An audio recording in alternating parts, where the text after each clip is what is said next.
Like if you're doing a shirt. Easy as that. Let's pick it up. Take the paper off while the paint is still wet. What we're going to do, we're going to come over here and we're going to sprinkle it. It comes in this powder right here. It's really fine powder, and what I did is I just put into some homemade salt shakers. It was actually made for glitter. I cleaned them out and I'm using them as salt shakers. And even if we use more powder than we need to, it's no big deal. That's why I have a paper at the bottom. Alright, we'll just keep filling those bad boys up. And you might think, well, why do it this way? We'll run it through here. We're going to cure it. It'll come out on the other side.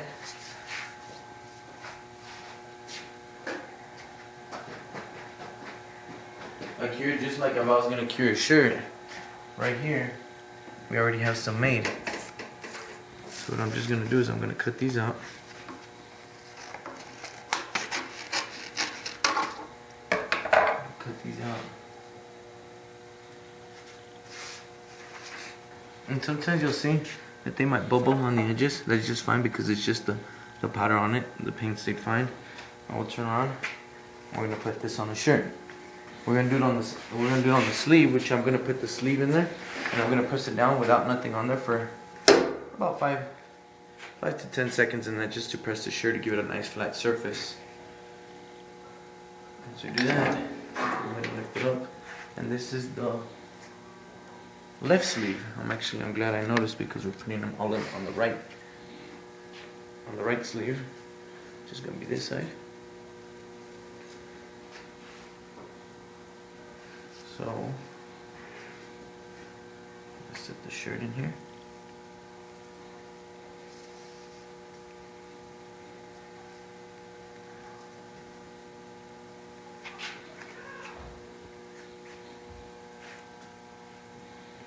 Sorry for the delay. Alright, the shirt is in place. And it's got that stitch in there that it's hard to do anything about it. But we're just trying to get an even flat surface.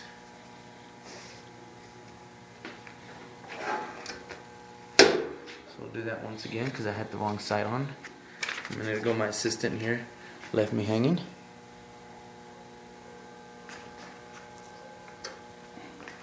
Alright, just about 10 seconds. We're going to go put this down, center it. I usually use the bottom of the paper to the bottom of the sleeve. Once it's set, we'll go ahead and put a little Teflon on top of it.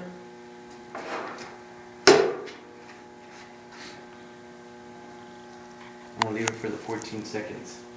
What's the benefit about doing it this way? Let's say you're at a show and somebody wants a medium. Well, instead of printing 10 mediums or 15 mediums, because you never know what you're going to use at the show, is having a whole bunch of these papers, and you just have to now take, if you could come up close to it so you could get a better view, all I do is peel it off and the paint has been transferred. As you see it, just as good as if we were doing it on there.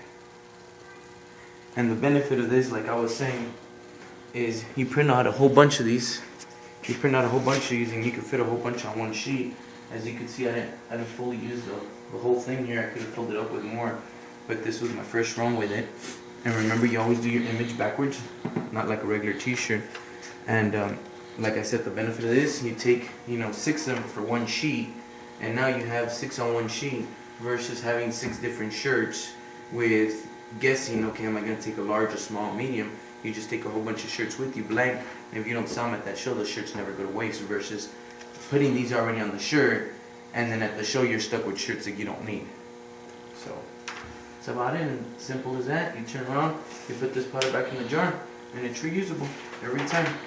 And we'll just continue. We need it for 74 shirts. Breaks us down to 12 papers because each paper comes this big. We'll fit 6 and 6 on each side, so simple as that. I'm out of here.